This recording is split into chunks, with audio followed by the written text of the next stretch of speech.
Hello friends, स्वागत है आप सभी का आपके अपने चैनल आशीष प्रताप आरबीएल में। करंट अफेयर्स की सीरीज चल रही है और इसमें अभी तक हम लोगों ने 4 पार्ट देखे हैं और अच्छे अच्छे क्वेश्चंस भी उसमें हो चुके हैं। ये जनवरी 2020 से स्पेशली जनवरी 2021 तक के क्वेश्चंस का मैंने टारगेट रखा है। इस बीच के जितने भी इम्पोर्टेंट क्वेश्चंस होंगे मैं इन करंट अफेयर्स की सीरीज़ में सारे भागों में कंप्लीट करवाऊँगा और 2019 के भी जो इम्पोर्टेंट क्वेश्चंस हैं उनके बारे में भी हम लोग बीच बीच में डिस्कस करेंगे। तो आइए आज का ये 5वां भाग शुरू करते हैं। पहला क्वेश्चन है, प्रधानमंत्री नरेंद्र मोदी ने अंडमान और निकोबार द्वीप समूह के लिए किस परियोजना का शुभारंभ किया? तो इसका नाम है submarine optical fibre cable connectivity परियोजना। नेक्स्ट क्वेश्चन है, अगस्त 2020 में भारत का नया नियंत्रक एवं महालेखा परीक्षक किसे नियुक्त किया गया है? तो ये हैं गिरीश चंद्र मुर्मू को नियुक्त किया गया है। थर्ड क्वेश्चन है, अरविंद सक्सेना की जगह किसे संघ लोक सेवा आयोग का हाल ही में अध्यक्ष नियुक्त किया गया? प्रदीप कुमार जोशी को।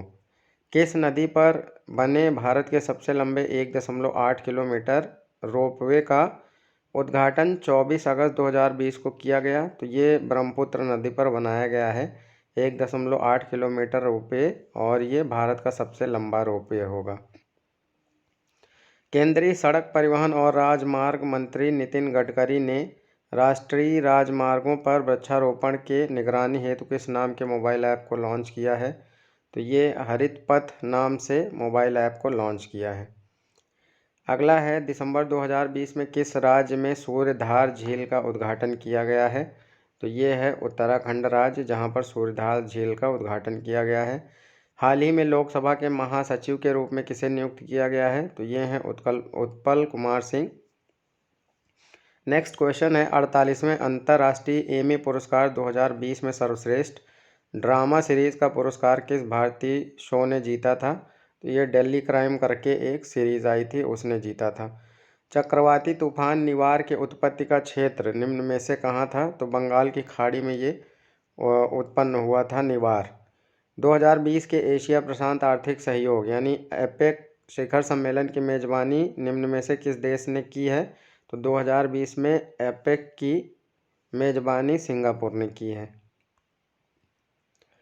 नेक्स्ट है, भारत और सिंगापुर के बीच हाल ही में संपन्न हुई द्विपक्षीय समुद्री युद्धाभ्यास सिम्बेक्स 20 का 27वां संस्करण कहाँ आयोजित किया गया? तो ये आयोजित किया गया था अंडमान सागर में। निम्न में से किस टेनिस खिलाड़ी ने लंदन में आयोजित 2020 एटीपी टूर फाइनल्स का खिताब जीता? तो ये थे डेनियल मेदवेदेव, जिन्होंने ये अवार्ड जीता है। उमंग मोबाइल ऐप का अंतर्राष्ट्रीय संस्करण निम्न में से किस मंत्री ने लॉन्च किया? तो ये रवि शंकर प्रसाद ने लॉन्च किया है। प्रथम गाय अस्पताल का उद्घाटन किस पूर्वोत्तर राज्य में किया गया? तो ये असम में किया गया है।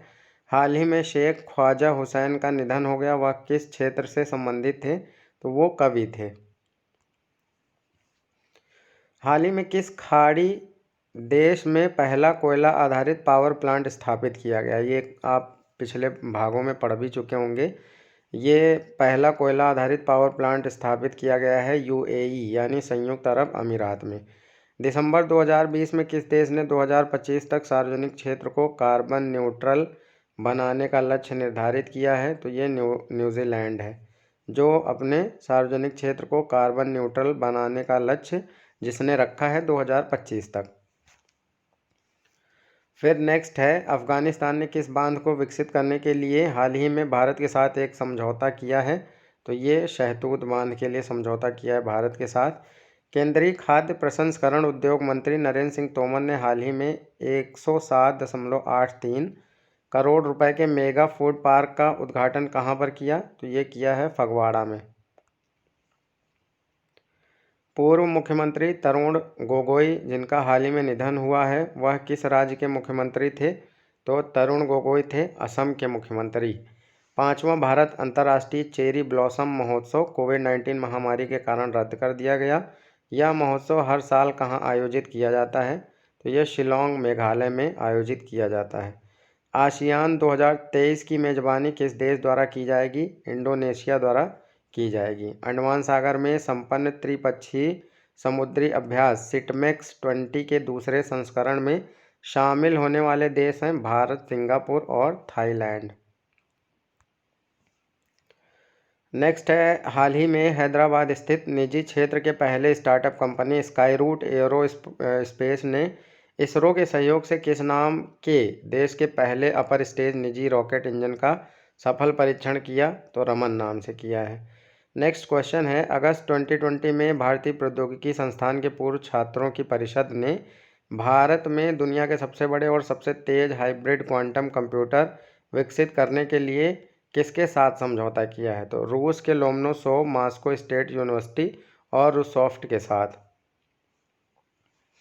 नेक्स्ट है, दुनिया भर में सौर ऊर्जा की आपूर्ति को सुनिश्चित करने के लिए एक ट्रांसनेशनल इलेक्ट्रिसिटी ग्रिड स्थापित करने के लिए प्रधानमंत्री नरेंद्र मोदी ने हाल ही में किस योजना की घोषणा की है? One sun one world one grid की घोषणा की है। नेक्स्ट है, मध्य प्रदेश के मुख्यमंत्री शिवराज सिंह चौहान ने पूर्व प्रधानमंत्री अटल बिहारी वाजपेयी की दूसरी पुण्यतिथि पर किस एक्सप्रेसवे का नाम बदलकर अटल बिहारी वाजपेयी चंबल एक्सप्रेसवे करने की घोषणा की है? तो ये था ग्वालियर चंबल एक्सप्रेसवे।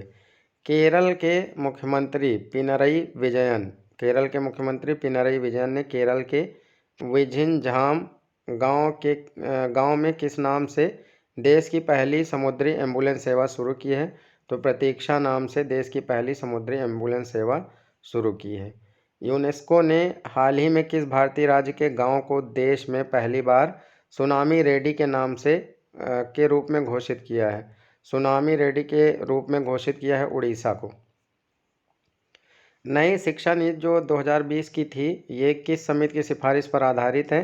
तो ये के कस्तूरी रंगन समिति की सिफारिश पर आधारित है। 12 अक्टूबर 2020 को वर्ष 2020 के अर्थशास्त्र का नोबेल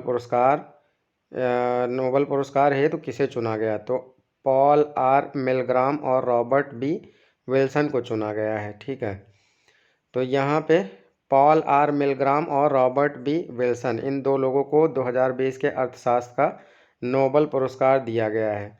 फिर 13 अक्टूबर 2020 को केंद्र सरकार ने किसान रेल के जरिए से अधिसूचित फलों एवं सब्जियों की ढुलाई पर 50% सब्सिडी देने का आदेश किस योजना के तहत दिए जाने की घोषणा की है? तो operation green top to total, ये एक योजना का नाम है।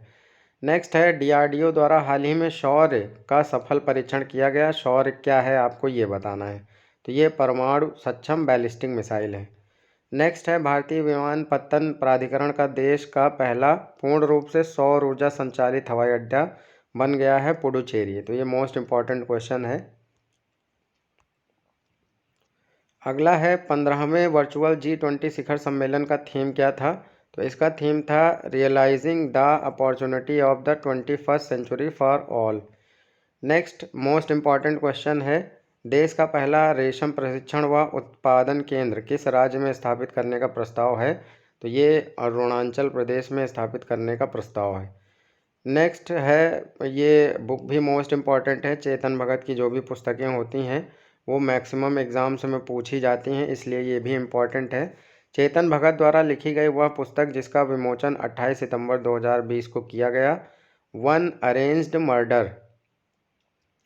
फिर नेक्स्ट है, वह व्यक्ति जिसने हाल ही में संपन्न माइट स्पोर्ट्स ओलंपियाड के मेंटल कैलकुलेशन वर्ल्ड कप में भारत के लिए पहला स्वर्ण पदक जीता है।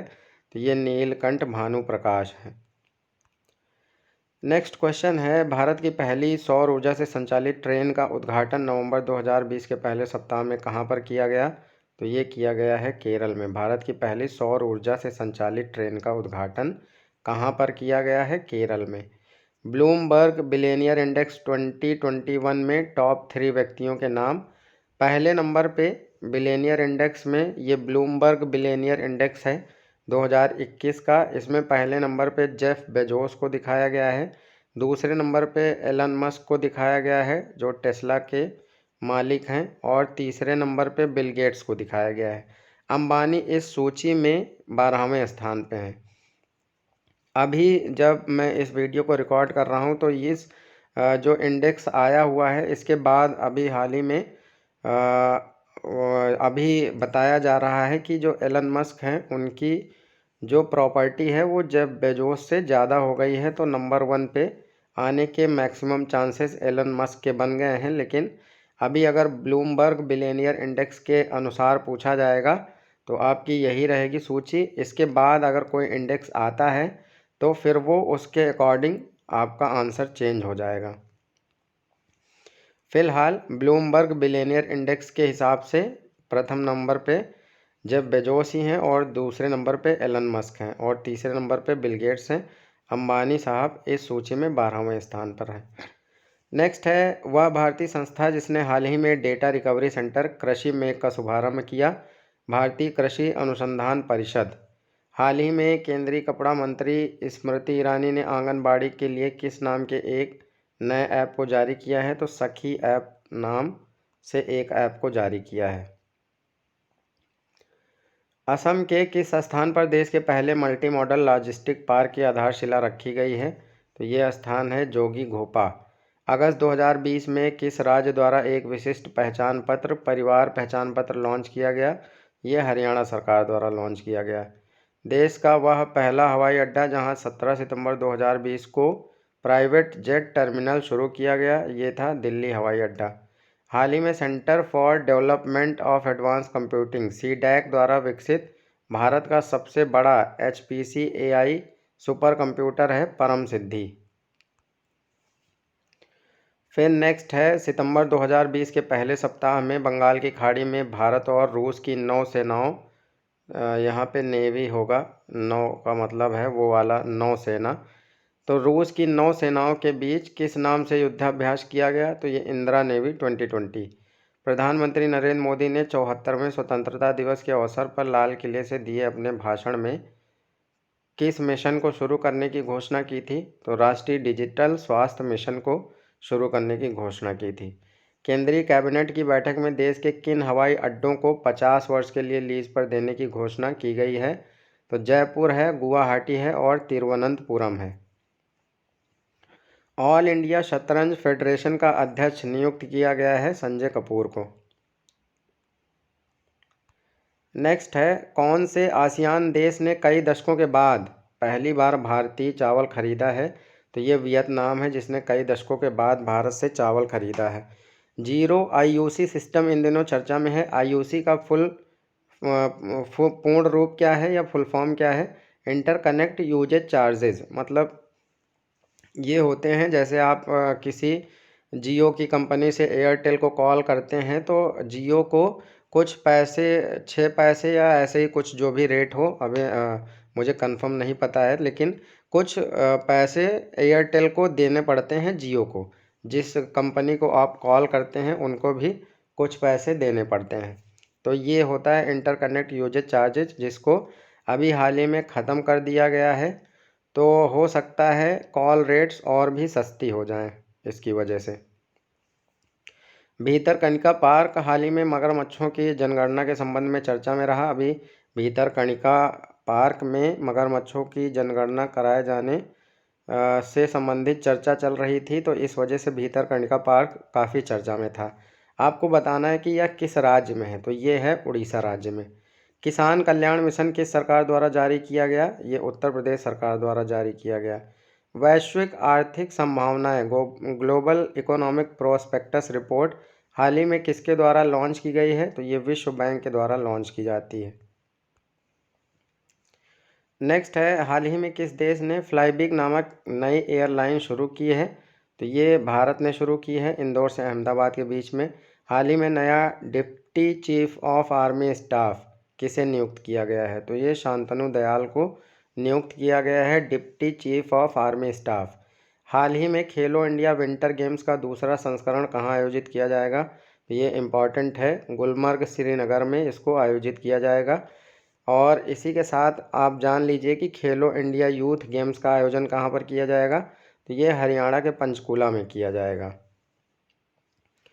नेक्स्ट है भारत मौसम विभाग की state of the climate report 2020 इन दिनों खबरों में है। आपको बताना है भारतीय मौसम विभाग की स्थापना कब हुई थी? तो ये 1875 में इसकी स्थापना हुई थी। अगला है देश का पहला प्रवासी श्रमिक प्रकोष्ठ हाल ही में किस शहर में शुरू किया गया? तो सूरत में शुरू किया गया है। कंप्यूटर साक्षरता दिवस एवं राष्ट्रीय प्रदूषण नियंत्रण दिवस मनाया जाता है 2 दिसंबर को। हॉर्नबिल फेस्टिवल मनाया जाता है नागालैंड में, ये फेमस है और इम्पॉर्टेंट भी है हॉर्नबिल फेस्टिवल। किस खिलाड़ी ने T20 क्रिकेट में अब तक के सबसे ज़्यादा रेटिंग पॉइंट हासिल करके इतिहास रच दिया है? तो ये हैं डेविड मलान। अगला है किस राज्य के नोकपोक सेकमई पुलिस थाने को देश का सर्वश्रेष्ठ थाना चुना गया है? तो ये मणिपुर का है। स्टेफनी फ्रायट पुरुषों के चैंपियंस लीग में रेफरी बनने वाली पहली महिला बनी, यह किस देश की हैं? तो ये फ्रांस की हैं।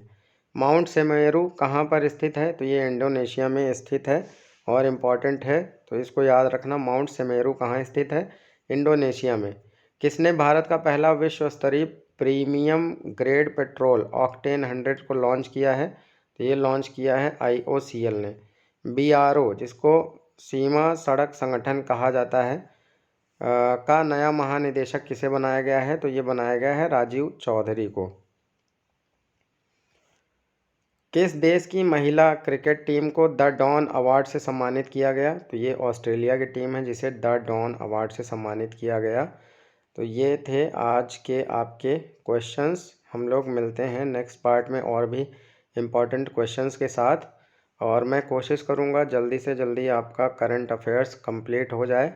तो मैं और भी सब्जेक्ट्स पर ध्यान दूंगा और एक एक पार्ट में मुश्किल से जल्दी जल्दी कोशिश करूँगा कि आपके अन्य सब्जेक्ट में कवर करवा पाऊँ। तो मिलते हैं नेक्स्ट पार्ट में। Thanks for watching.